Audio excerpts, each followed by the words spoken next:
Question है निम्न कणों के लिए समभारिक चक्रण यानी आइसोस्पिन तथा इसके z घटक मीन्स IZ के मान ज्ञात कीजिए। तो जिन पार्टिकल्स के हमें I और IZ के मान निकालने हैं वो हैं proton,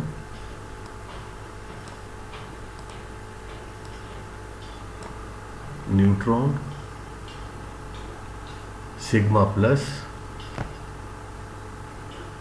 sigma zero, sigma minus, काई माइनस और काई जीरो। इन पार्टिकल्स के हमें I और IZ के मान निकालने हैं। पिछले लेक्चर्स में मैंने बताया था कि आइसोस्पिन केवल हेड्रॉन्स के लिए होता है, तो ये सभी कण हेड्रॉन्स हैं। इनके हमें I और IZ के मान निकालने हैं। तो कैसे निकालेंगे?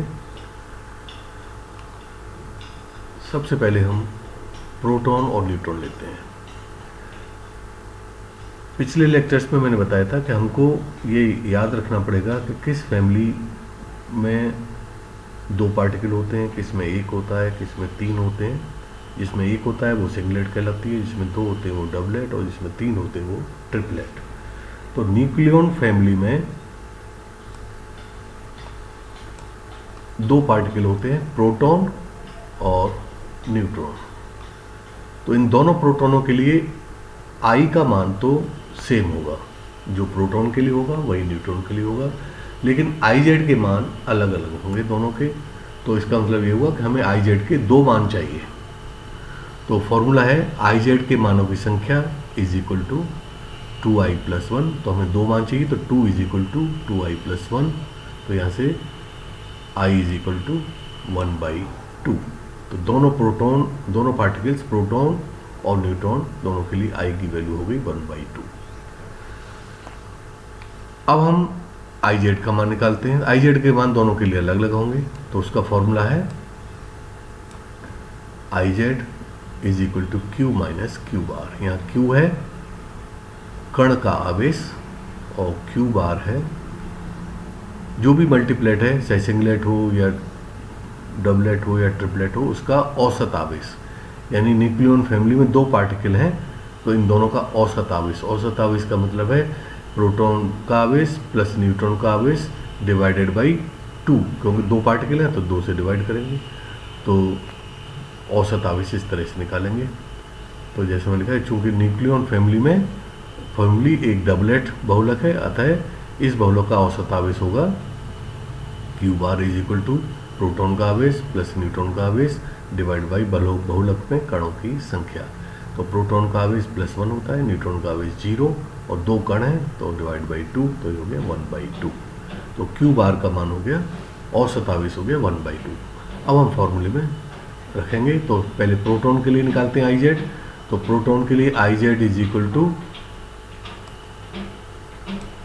प्रोटॉन का आवेश +1 माइनस फैमिली का औसत आवेश। ये फैमिली का औसत आवेश है, तो 1/2। तो 1 - 1/2 इज इक्वल टू 1/2। तो प्रोटॉन के लिए IZ का मान हो गया +1/2। इसी तरह से न्यूट्रॉन के लिए IZ is equal to neutron का आवेश 0 माइनस 1/2 यानी -1/2। तो इस तरह से प्रोटॉन के लिए I का मान 1/2, IZ का मान भी 1/2, और न्यूट्रॉन के लिए I का मान 1/2 और IZ का मान -1/2। तो यहाँ देखिए I के मान तो दोनों के लिए सेम है, फैमिली के दोनों मेंबर्स के लिए, IZ दोनों के लिए अलग अलग है। अब आते हैं सिग्मा फैमिली में। तो सिग्मा फैमिली में 3 मेंबर्स हैं,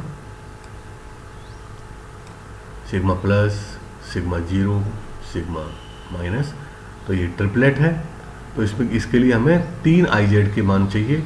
I तो सबके लिए सेम होगा, लेकिन IZ के 3 मानों की आवश्यकता होगी। तो फॉर्मूला है IZ के मानों की संख्या बराबर 2I + 1। तो 3 मान चाहिए हमें, तो 3 इज इक्वल टू 2I + 1।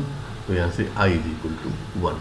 यानी सिग्मा प्लस हो चाहे सिग्मा माइनस हो चाहे सिग्मा जीरो हो, प्रत्येक के लिए आई का मान यानी आइसोस्पिन का मान, समव्यवहारिक चक्रण का मान 1 होगा। अब इनके लिए आई जेड निकालते हैं। तो आई जेड के लिए सबसे पहले हमें फैमिली का औसत आवेश निकालना होगा क्यू बार। तो क्यू बार निकालने के लिए फैमिली के सभी कणों का कुल आवेश यानी जेड प्लस सिग्मा प्लस का आवेश +1 प्लस सिग्मा जीरो का 0 प्लस सिग्मा माइनस का -1 अपॉन 3, क्योंकि 3 पार्टिकल हैं, डिवाइड बाई 3। तो ऊपर का जो सम होगा वो 0 आ जाएगा, 0 डिवाइड बाई 3 = 0। तो औसत आवेश हो गया 0। अब तीनों कणों के लिए अलग अलग आई जेड निकालेंगे। तो पहले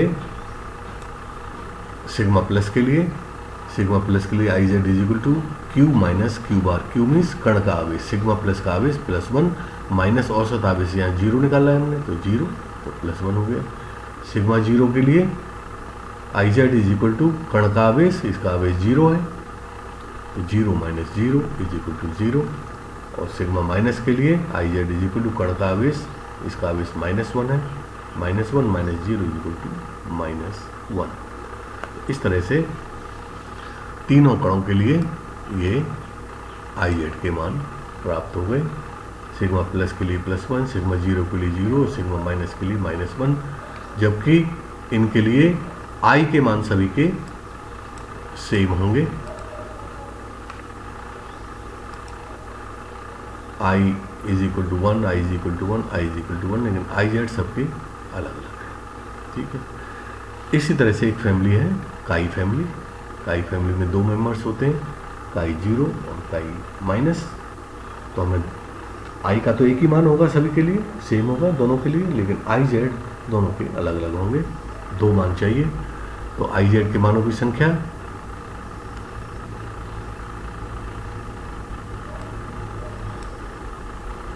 2 = 2i + 1। तो यहाँ से i = 1/2। तो सिग्मा 0 हो चाहे सिग्मा माइनस हो, दोनों के लिए i = 1/2।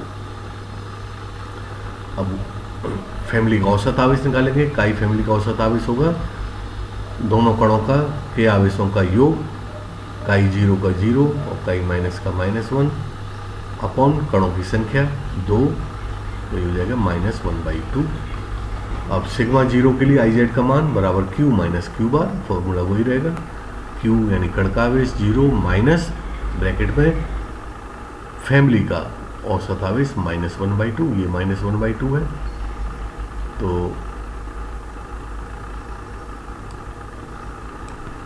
ये -1/2 लिख देंगे, तो minus into minus plus.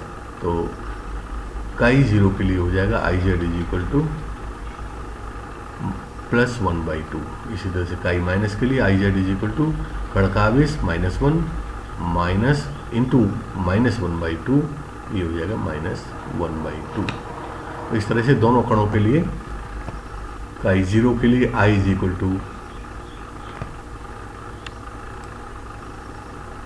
1/2, I Z = +1/2, और काई माइनस के लिए आई = 1/2 और आई जेड = -1/2।